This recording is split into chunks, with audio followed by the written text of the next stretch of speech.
Now, staying with this controversy, we are joined on the program, News Across Nigeria, by social media activist and blogger, Nonso Egemba. Thank you for being here. Thank you very much for having me. Now, it's quite interesting. The federal government is trying to pass a message to the microblogging site, but many Nigerians who have come to depend on such social media platforms like Twitter are worried that losing out on businesses they've built over time may be a very serious possibility. Yes, definitely, because we all know that Twitter has about 40 million subscribers in Nigeria. A good percentage of those people have businesses that are dependent on the platform, from buying and selling to people who are marketers, digital marketers and all that.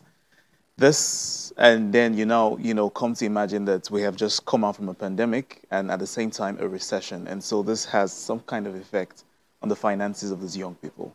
The ban so far has affected a lot of businesses. I know for sure that some businesses have reached out to me personally and say that since this ban, they have not made, any business at all. So yes, it affects a lot of the small businesses. Already, and it's just 3 days since it came into effect. Yeah. One wonders what's going to be the long-term effect. What's the likely impact on SMEs who can't promote their businesses anymore on Twitter, such as you've just mentioned? So for them, they have, the decision of either going to another platform and having to start all over again, or, hoping that this ban is lifted and so, they can go back to life as usual. But their major fear is that a lot of their customers are no longer on the platform because, Twitter has, built some kind of reputation around it. Yes. And they are afraid that if these people do not come back, then they lose access to a lot of their customers. No one knows when the suspension will be over. Twitter has over, as you mentioned, 40 million subscribers, been a major outlet. And do you think this will happen with other sites? There'll be a domino effect, possibly? Do you think this will set some kind of precedent for the future, if it's not handled properly? If it's not handled properly, yes. And here's why I say so, because in the past few days, there's been a lot of controversies. And that's because there's no communication coming from the top. The solution to issues like this is not preventing communication, but having more communication. Because in the absence of the correct information, controversies are going to spike up.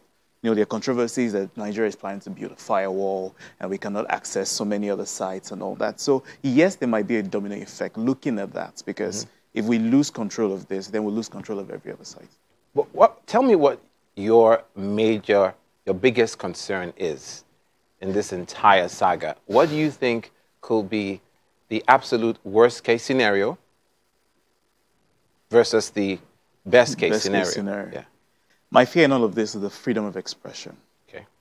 Granted, when you look at the side of the Nigerian government saying that social media has its both positive and negative, sides to it. But at the same time, the cornerstone of democracy is the freedom of expression.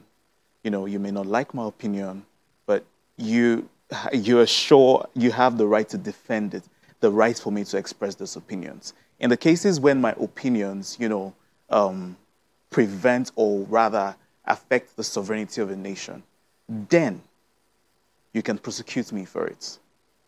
So my fear is, there's going to be like a clamp-down effect rather than looking at the issues critically.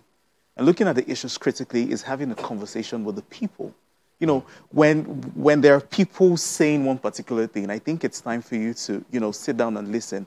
Why are these agitations going on? How do we affect this rather than you looking to silence everyone? But for crying out loud, this is a business, a private business. That's what Twitter is. Yep. Isn't it good for the business, for their competition? Now, Twitter isn't, well, is it the holy grail for microblogging?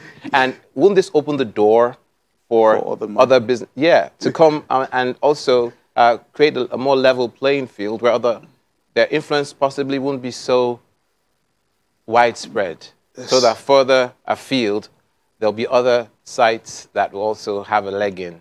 What do you think? You see where I'm going with this? Yes. So I see where you're going, but at the same time, the major control, or not necessarily control, or the major advantage that Twitter has over other microblogging platforms is the ability for virality. You know, I say something on my page, and before I know what's happening, 1 million people all around the world have seen that particular thing I said on my page. This is difficult to achieve with other microblogging platforms. It's difficult to achieve with platforms like Facebook, for instance. Why? Because I don't know. You know, the technology. What? So it was not engineered. Twitter was engineered for conversation. Okay. You know, so I'm having a conversation, and anyone around the world can join me in that conversation. Unlike other social media platforms where I'm having a conversation on my page, it is only the people who are on my page that can have that conversation with me.